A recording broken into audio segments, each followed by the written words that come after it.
Welcome to the Impact Driven Leader podcast with me, your host, Tyler Dickerhoof, joined by Alex, my producer, Alex Kushneir. Today, we're doing a little post-election conversation. Alex and I haven't had a chance to talk about it. I just had a podcast just recorded with my friend Kylie Felker. Had a podcast yesterday with Carlos Whitaker. Carlos showed some amazing things in our conversation post-election. That'll be released in a few weeks that'll bring up with Alex. But Alex, I'm excited to be here with you and to talk about the state of where we're at post-2024 presidential election. President Donald Trump elect again. Yes. Yeah. Give me your thoughts. I mean, I'll say this because I knew what you thought might happen in terms of a response from the left. Yeah.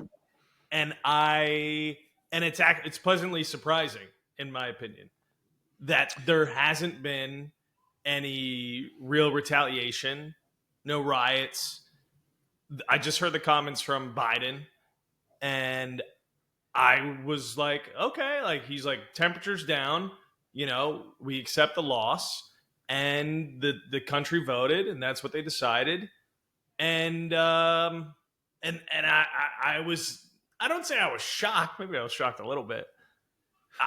Are you? I mean, because I wanted to start there because I'm Here's where I would agree with you. Shocked? No. I think going into it, people were prepared for the worst in some places. Yeah. DC being boarded up. The governor of Washington putting in a state of emergency order, so that way the National Guard were available. That to me strikes of people that they know their constituencies and they're like, this could get rough. But this is the part that I'm going to share here. I was going to share on an Instagram story is I shared this with a friend of mine. I'm just going to read it. And this is me being very vulnerable, open to everyone is, as one friend shared, is that this vote really was, and for them and the people have said, is this came down to a lot of the anti-rhetoric. It came down to are you against the transsexual movement? Are you against some of the personal liberty rights? Are you against that? And what was overwhelmingly, I think, suggested based upon the candidates that were voted for is, hey, we're not all bigots. We're not all racist. We're not all misogynistic. We're actually looking at the policies. So quit painting the picture in everything that we are to justify that you have a different opinion. Yeah. And I think that is what's the piece that's so confusing to me in the commentary that I read is that the message that people are getting is stop affecting our quality of life because we need to make all of these drastic climate change, mandates. Yeah. The state of Washington, where there's this massive gas tax where it's caused our gas to go up by 75 cents compared to the rest of the nation simply because of, hey, this is what we're doing to put a charge on organizations, companies, people that have a carbon tax. And it's like, all right, but do you understand that's causing all of the financial insecurity? They don't. It was up for repeal and it got pushed through. I think when it comes to other states and a lot of those factors, it's just the vote, I feel, was we're not all these racist people, misogynist, that won't vote for a woman of color. We don't like her policies. We want different policies. We don't want more of the same. And you can't convince us that it's going to be anything different because one day, one thing, one speech, it's more of the same. The next day is I'll tell you whatever you want to hear. And I think that's what's so confusing, that there's people that are misconstruing the policy with you have to just be a racist that's okay with a felon and misogynistic. It's like, no, not at all. Yeah. That's my take. But were you surprised of President Biden's response and Kamala Harris's response in that they conceded and there was no debate. There was no, So you know what I mean? Like it was I told my friends Wednesday morning, I said, I don't think she concedes till the end of the week. So yesterday at 1:20 p.m. Pacific, when she did, I called my buddy. I'm like, yeah, you were right. You won that bet. But I also watched the full Concession. And, as I talked to a friend about it, it's I don't know if you watched. Did you watch the full Concession? I watched clips. I watched clips of it. I watched clips of it and clips of Biden too. I watched the full 12 minutes. And about halfway through, the tone changed. Like, this is my take on the first 6 minutes. She was laughing it off. She was disingenuous. She was like, yeah, he won, and thank you for everyone, and thank you. And it's and those That's types of her personality. Yeah. And I'm sitting there, I'm like, people gave you $1 billion. Where's the remorse? Where's the I appreciate you? And the constant, we ran a perfect campaign. And I told a buddy of mine, it's kind of like you lost 41-17 in the Super Bowl, and you say we had the perfect game plan. Like, no, you didn't. No, you didn't.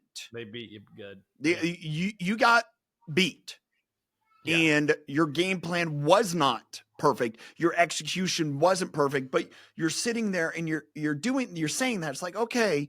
And then the second half, and so that first half to me was just the disingenuousness, the unauthenticness, where it's just kind of socially awkward, laughing it off, and just, even I appreciate the appreciation and be genuine and appreciate and thank you guys so much. But you know what? I feel bad because I wasted your money. There was none of that.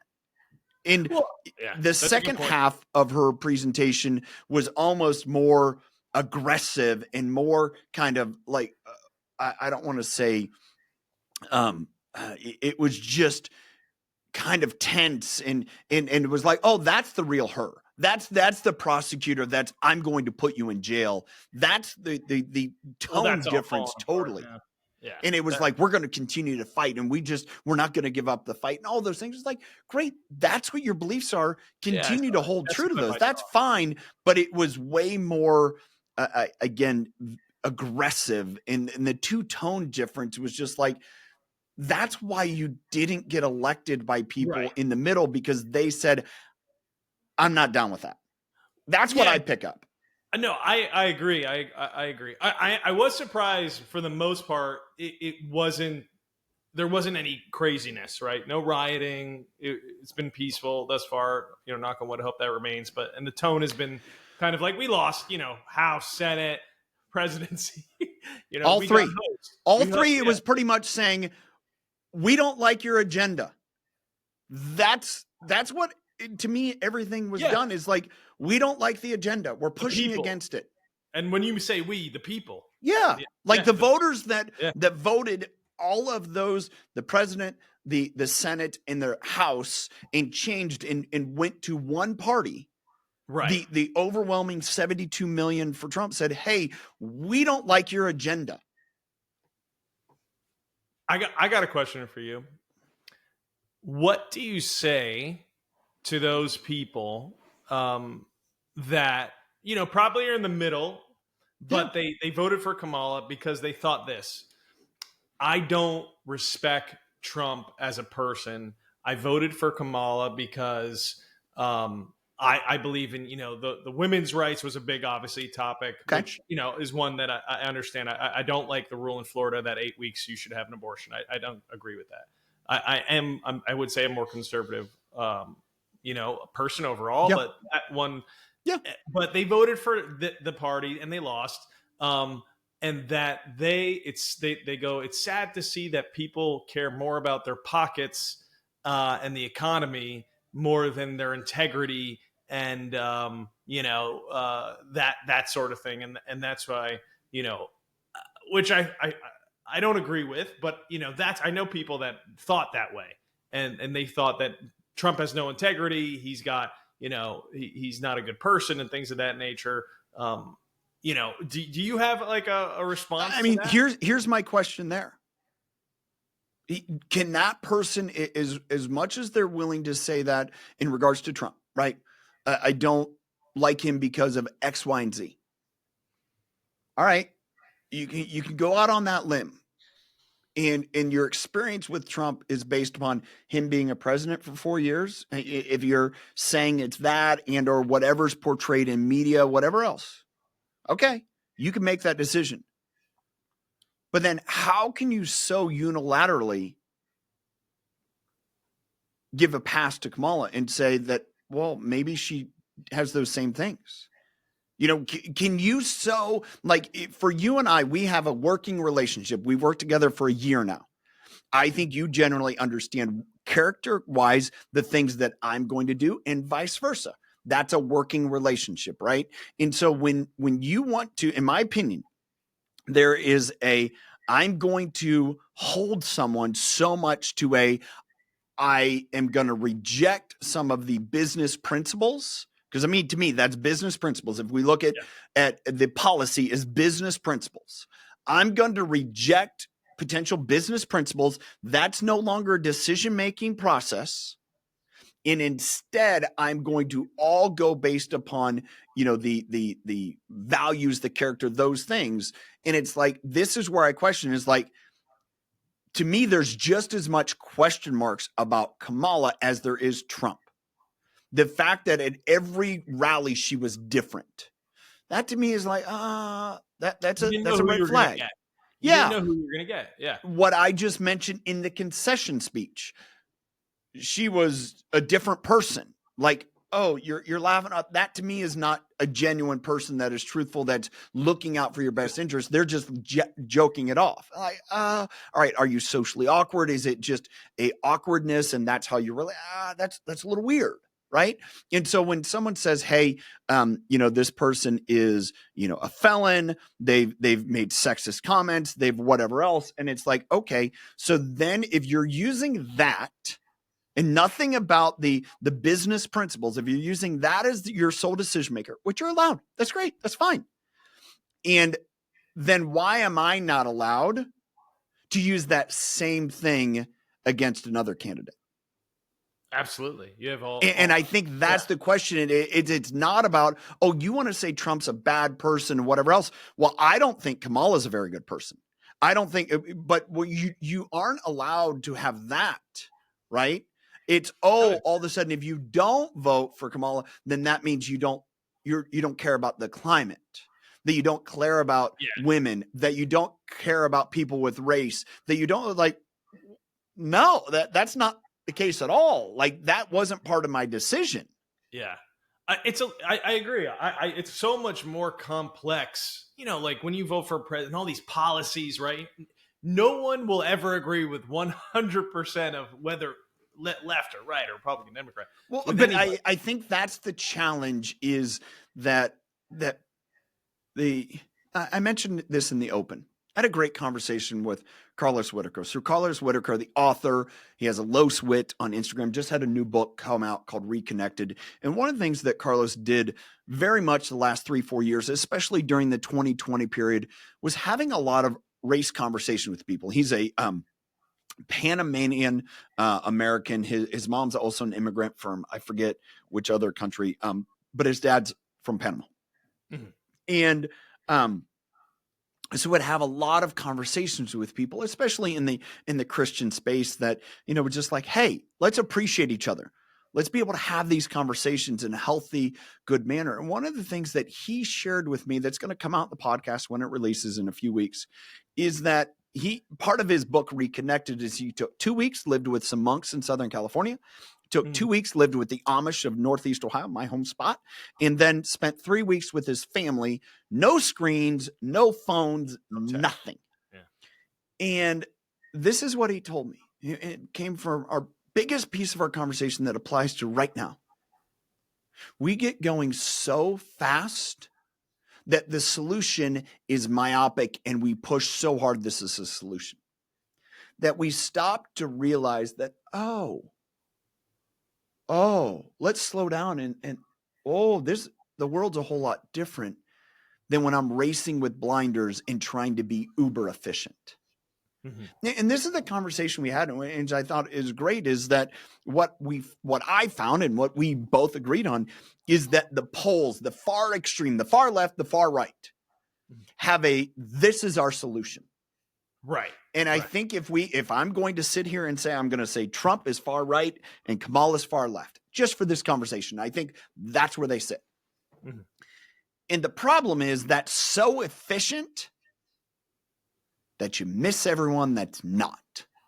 And you're so driven on this is the only solution that you forget, there's probably 500 other ways to do this if we just slow down and took time to just breathe and see the world around us and just accept that, you don't agree with okay, well, let's talk about it, instead of having to be so hyper vigilant, efficient that we just got to get this done. And this is the only way to get done. If you're not willing to get it done this way, it's not going to get done. And oh my goodness, the world is going to end. The world is going to end. It's like, no. Hey, guess what? The sun came up this morning in Washington. I don't know if it did in Florida, but it sure did. Sure did. And it will continue that way for many more years, many more moons, many more sunrises, sunsets. And here's where the biggest challenge lies today. I'm a leader and I'm talking to people and I care about people and I want them to care about other people in our organization. And how do you demand that care? Because that care should be there for your customers, for everyone else. And know that half the people are elated, the other half are dejected. And we need to accept that rather than mount up with pitchforks. Yeah, no, I agree 100%. And we haven't seen that, which to me, I think the rhetoric, if you look at a lot of social media, I read New York Times, here's the 10 things that we know about the Trump presidency, and they're already projecting that he's going to get rid of the Constitution and democracy's over, and he's going to drive up the cost of everything because the tariffs are so threatening, and Iran is going to take over the country, and like all these things. And I'm like, are you just stupid? And I'm sorry I use that term, but stupid, because, and I saw this from a representative from the state of Texas, Dan Crenshaw. And somebody's asking him, it's like, well, what's going to happen this presidency? And it's like, what happened 8 years ago? What happened between 4 and 8 years ago? Why do you expect it to be dramatically different? I mean, that's what all the constituents are elected to do. And the main policies that we're so worried about are energy, immigration, and cost of living. And holy cow. Well, now let's go attack that. Yeah. And the people spoke, right? Like the voting took place, it was what do they call it? Like a red sweep, the Republicans won everything.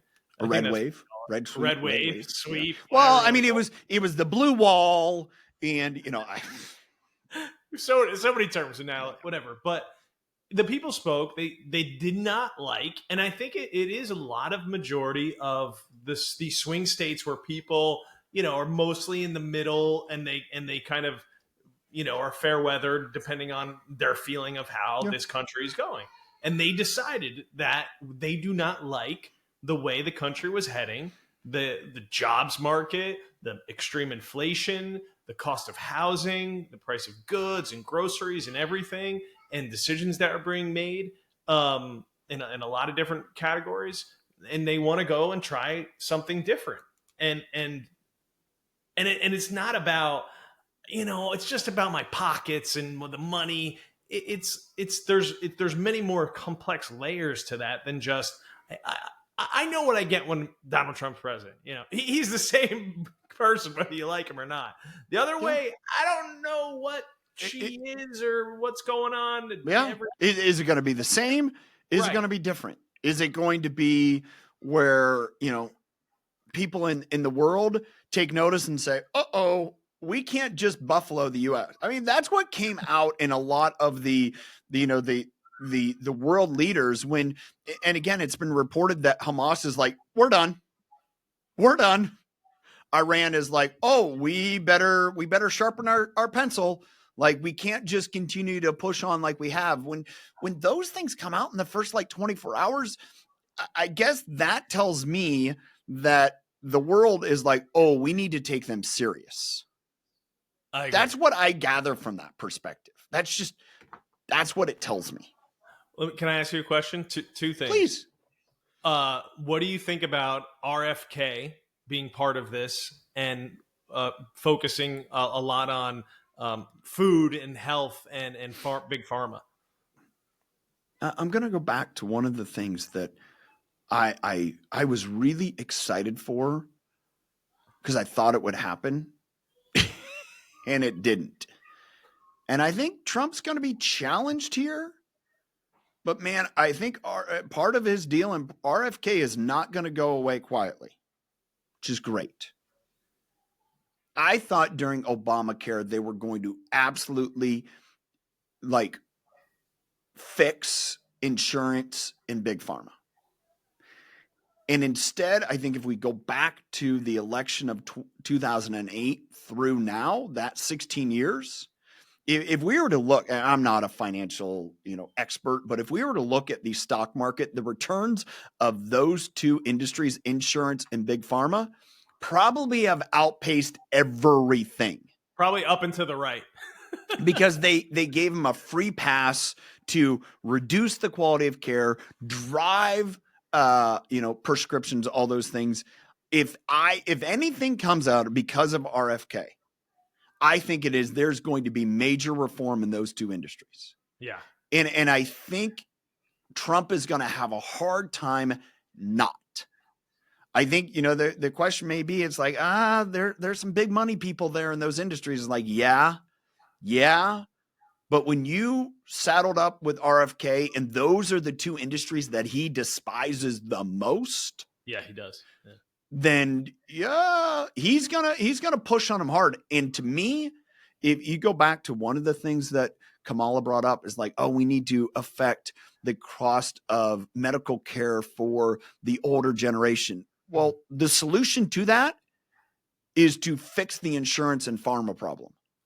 Yeah. When I have a friend who is in investing, works with a hedge investment fund. And he was telling me about the different industries they're invested in, some fintech. One of them that they're is invested in is ag tech. And he goes, we've actually got out of health tech into ag tech more. And I'm like, oh, okay. I know ag tech, right? I get it. And he goes, well, the reason why is people are willing to pay for that. Health tech, they want to submarine and bury. Oh, if you can make the country healthier and track it and do all those things, insurance companies and pharma absolutely submarine it because it takes money out of their pockets. Which is sad. I mean, it's horrendous. It's horrible. I mean, I think the biggest problem is, these ingredients. You go to the grocery store. Yeah. And, I got in the habit with my wife now of like reading what the hell's on all this food. And it's banned in Canada, banned in Europe, banned in all these countries. And we still have these ingredients in all our food. I mean, at least get rid of some of this horrible shit they're putting into this food. Well, it's to me, I've been very aware of that the last 12, 13 years with our involvement in the health and wellness industry. Yeah. And it's one of my frustrations. One of the things that, I think why our kids kind of are what they are is because of our understanding of that and seeing firsthand the result of you take out some of those foods that have the different preservatives and dyes and sweeteners in it. And you just don't go there. Like, we do not have artificial sweeteners really for the most part in our house. Yeah. Maybe a Diet Coke my wife will drink. I haven't had one in I don't know how long. And we just don't do it. It's not part of, but I mean, especially with, the kids your age and like products that are available, whether it's snacks, like, you have to be vigilant not to find those, or even the ones that you think is okay. It used to be go like, oh, a Gatorade and this or that. It's like, oh, dude, the stuff that's in there is horrendous. And when you are exposed to other countries that don't have it at all, they're not allowed. Yeah. Just not allowed. And it's just, oh, it's business as usual here. Yeah. Those are things that I hope come through some of the people that are involved in the campaign coming forward. But at the same point, I don't know if there's a guarantee. What I think it's do you think? Elon Musk is supposedly going to be part of this cabinet to some degree. He just bought Twitter, a year ago? Yeah. Now X Yeah. cuts 80% of the staff and probably runs better than it's ever run. Well, not all of them left. He went to cut him day one, and then they're like, I can't be that egregious. Like, I don't know what the exact number was, but it was a very heavy hand. Ooh, I got to back off. Yeah. What is your take on, or prediction, hot take on Elon being involved in this cabinet or with the president, and what could he do and where can he help? So here's something that, again, my conversation with Kylie just 30 minutes ago, hot in the moment, is, she brought that up, and like some of the very, very large private sector getting involved in government, whether it's Elon and some of the others, like, this is a little concerning. Like, okay, from a financial perspective, okay, I get that. When you have so much money tied up in Tesla, how they operate and in the things they've mandated, you get Amazon, you get some of the, Apple, you get some of those major companies, right? Major organizations, Meta, when it comes to social piece, and their involvement. Who's going to be the watchdog?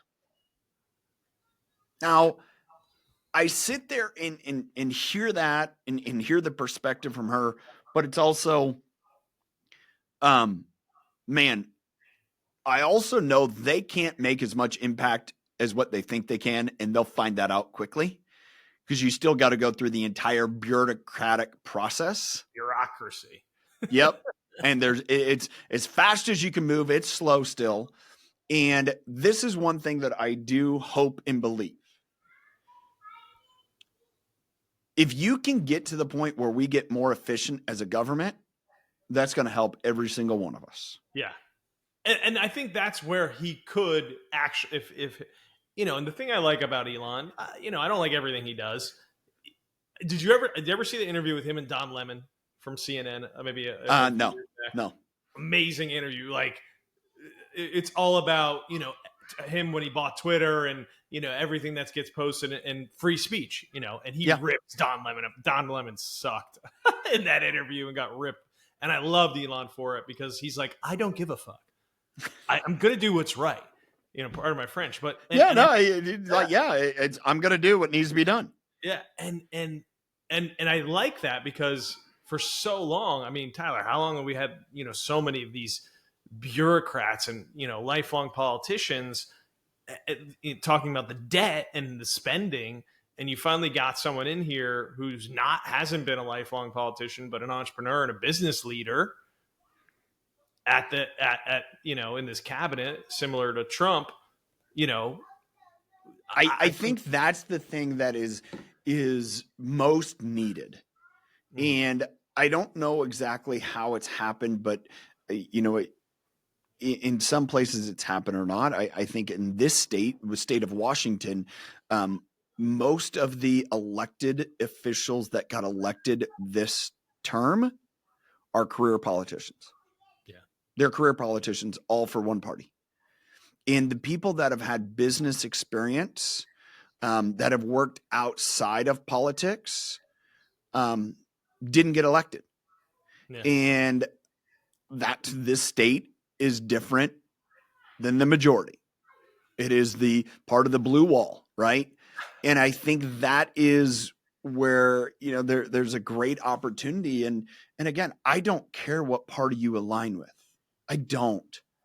But I know this was when you're conditioned for career politics, it looks a whole lot different than when you are, have business experience. You make different decisions. You have to, you make decisions at a different pace as well.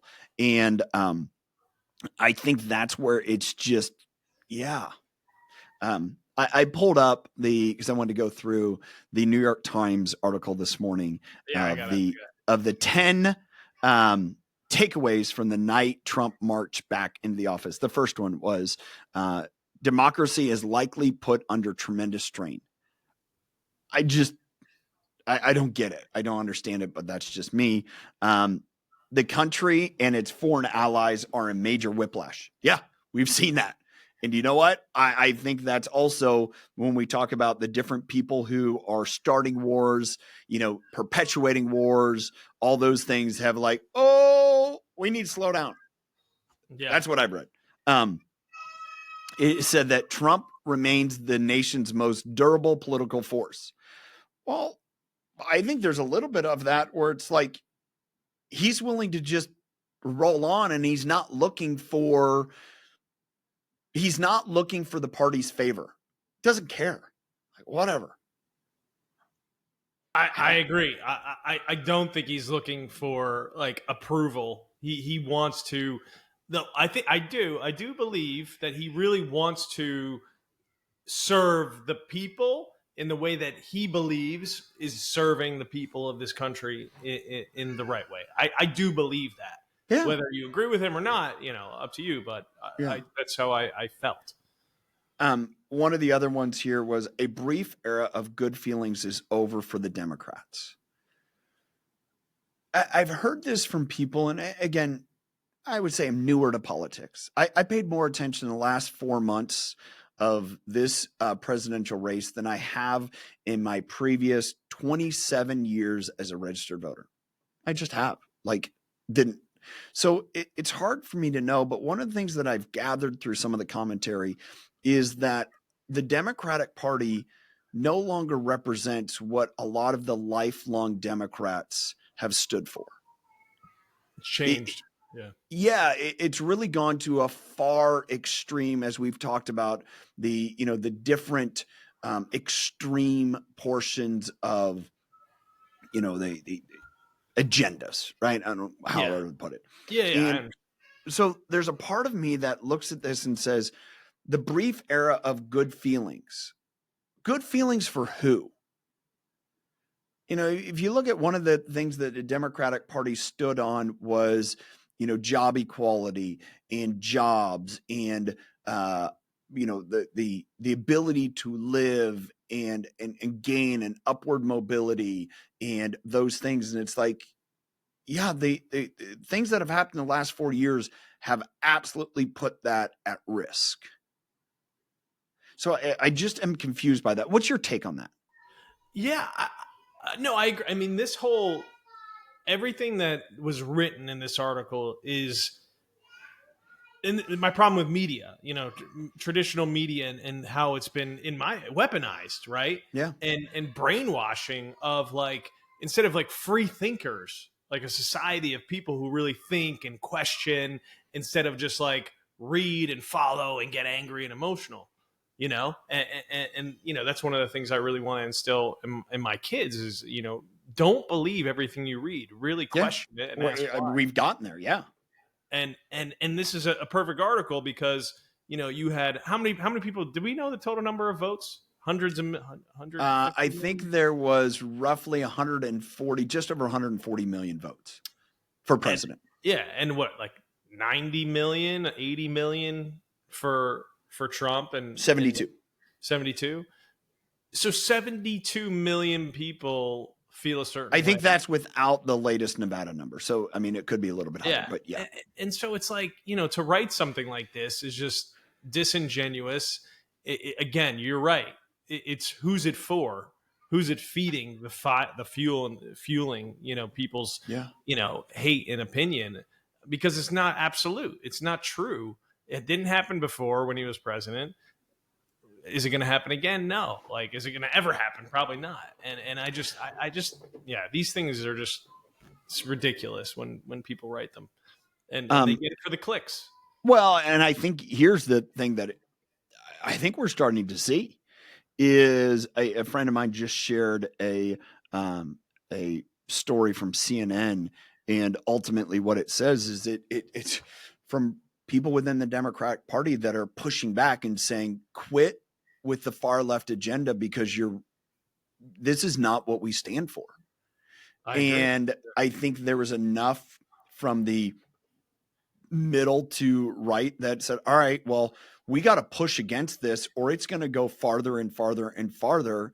And I think there's enough people in this country that are just like, I'm sick of getting ostracized for beliefs I don't even have. Yeah. And I would put my wife, I think it's okay, in that she's middle left. Yeah. I would say, and I think there's a lot of those middle left, real true, Democrats, that we would think of that are like that. And then you go into these extreme left areas, which are controlled, in my opinion, by a lot of very powerful people who sit in powerful positions at powerful organizations. Because I've seen it living in LA for as long as I did, and personal stories I've had it happen, and there's a lot of power there and manipulation, and control that these people have, and it goes for both sides. It's on the right too. Well, I mean, yeah, there it's just as extreme on the right. Yeah, absolutely. And I think it's no less. And I think where the challenge has gotten, and I think it'll be interesting how the next term turns out is, are you starting to see more of those middle left, middle right that are rising up and saying, and I think maybe just my perception, I don't know if this is absolutely true, is that there were more people of minority races and women that got elected on the Republican side into office than what we've seen before. Yes. Yeah. And go ahead. And a lot of Hispanics voted for Trump. Yes. And people of color. Yeah. Yeah. And I think that's where it's starting to say, hey, the far left, your time and power and driving the narrative has got to stop, because that's not, the percentage of our society that is, LGBTQ plus, all of it is such a small number, because the numbers are pretty small. I think it's a single digit percentage. And yet 100% of us in this country are being challenged to adhere to policy that 100% champions the lifestyle. And I think that the difference there's like, I don't have an opinion on the lifestyle. Take your pick. I don't care. Like, that's you. That's your choice. But the policies that mandate that I need to adhere to allowing for that lifestyle.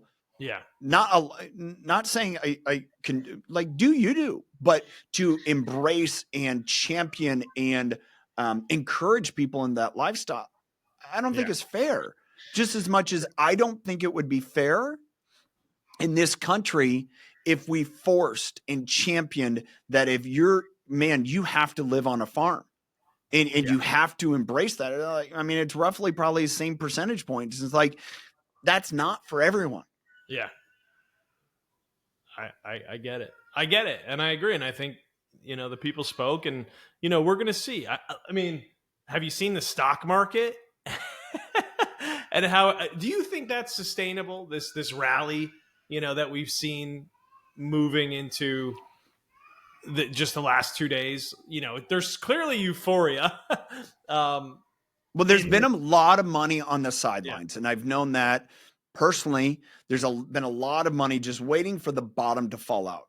These are the two things that I believe. I think those numbers have gotten so disconnected from Main Street that the Dow is irrelevant.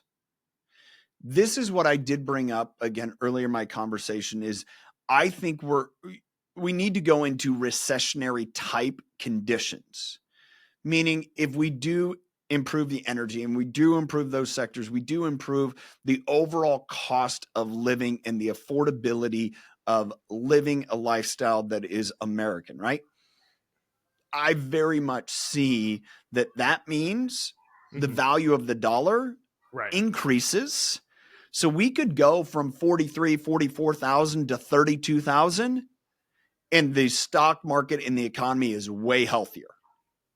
Yeah. Okay. And I think it is the number. If you look at it, just think about it. Hey, say let's accept that our dollar is inflated by 25% compared to what it was in 2019. 25%.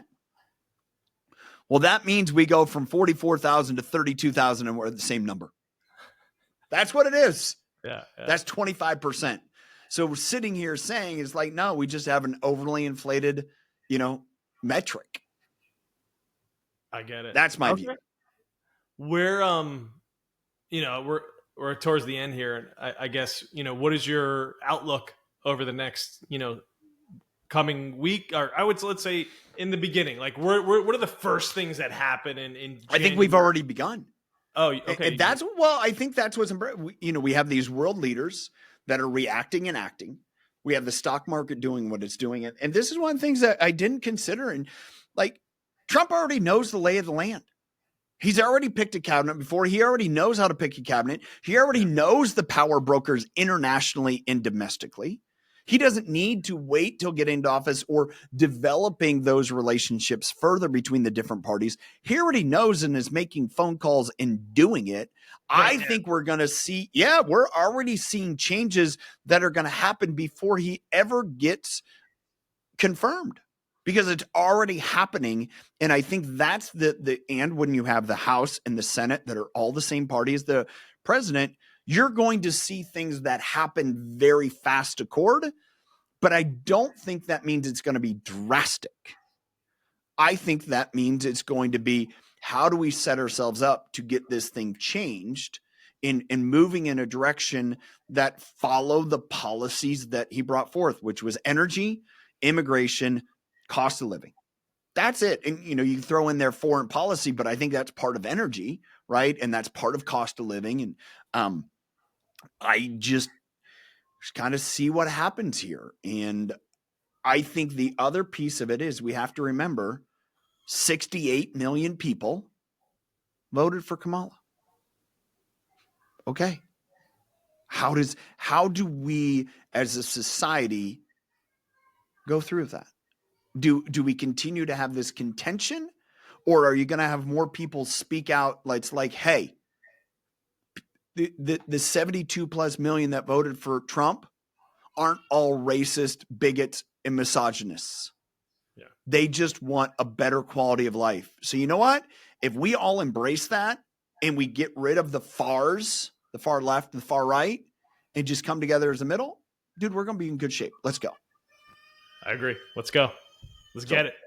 Well, thank you for watching. Thank you for spending time with us today. Remember to hit the subscribe button if you're watching on YouTube, with the bell. If you're with us on LinkedIn, thanks for being here. Make sure that you as well follow, so that way you get notified whenever we share content. A reminder real quick, May 7th and 8th, Impact Summit 2025 will be in Spokane, Washington. Go to impactdrivenleadersummit.com to get tickets for that. Can't wait for that event next spring. Awesome. And again, thank you for being here. Till next time, choose to lead with impact.